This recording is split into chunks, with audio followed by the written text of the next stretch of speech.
and a little bit of plugging. So just last night or yesterday, I mentioned Photography Chismis PH is now on Spotify. So those who are uh, currently with us, and also those who are going to see this when this gets uploaded. So it's available on Spotify. Look for Photography Chismis PH. Okay, yan, formalities done. And yan. So AI imaging and technology. Okay, yan na. So let's do the intro spiel. So guys, thank you for coming. So why are we here?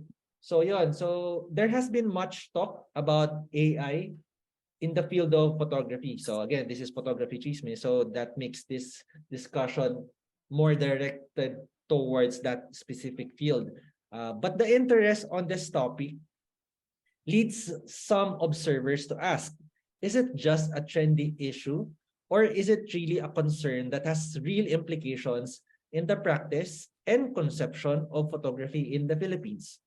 Tonight, we tackle some key areas of discussion in the hope of providing some foundational basis in the idea of AI imaging and its contingent outcomes. Para ako academic dun sa skills ko, di ba?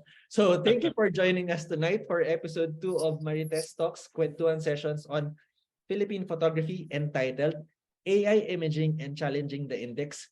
We have Mr. Jeryc Garcia, Angela Silva, well, Jilson is going to join later, Jake Verzosa, and Joseph Desmond Cruel.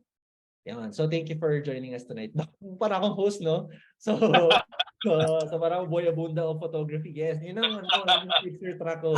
Boy Abunda ng photography. So okay, to start with, in the first place, so broad strokes muna. What is AI imaging? So, Sir Joseph, you want to, ano? Yeah. So I'll do my best to explain a very complex topic.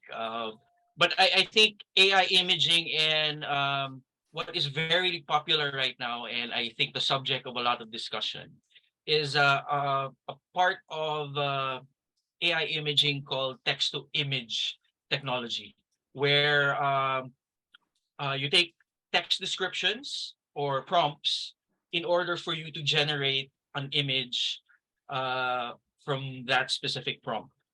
Now, the technology is a machine learning technology. A lot of computers have been trained on a billion, probably terabyte of amount of data already.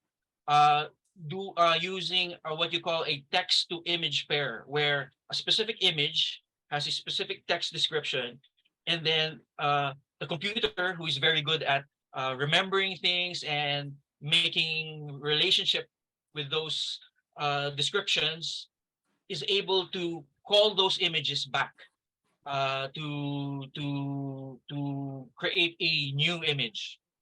Now, um, to simplify things, I think you can think of it like there's two supercomputers or two neural networks. One will diffuse the image or your description. It will take your natural language description, break it down, look for the image using that relationship, and then another network will take that diffused image and make it unblurred or undiffused, and there you have a new image which is produced that is trying to take what you described initially as a prompt. It does not know, it is not aware about what a dog is or what a car is. It basically just remembers a car with this description was stored somewhere in that big database, and this prompt is calling that image that I have in my memory back. So if you have a lot of these descriptors in your prompt, you have the possibility of joining all those images it has learned, and it will try to replicate it back. It will undiffuse it, and that's the image that you will generate. Imaging. The way you described it, it feels like you're describing an automaton. Parang when I say automaton, na parang this is something of a parang a brain that you feed information into, and then it gets to learn. So yun yung siguro parang basic way of picturing it. And the way it is described, it feels like it's acting like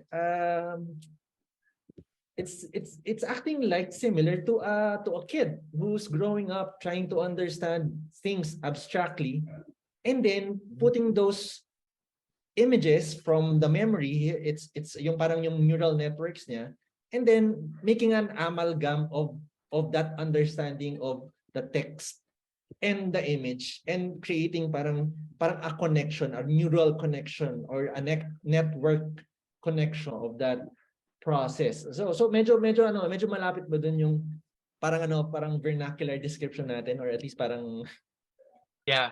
Actually, yes. At our point in technology, yes.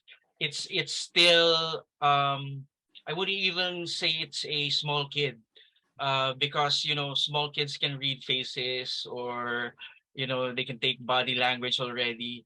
Uh Neural networks right now, especially the one used for these, are basically just machines that remember a lot of things, the description of a lot of things.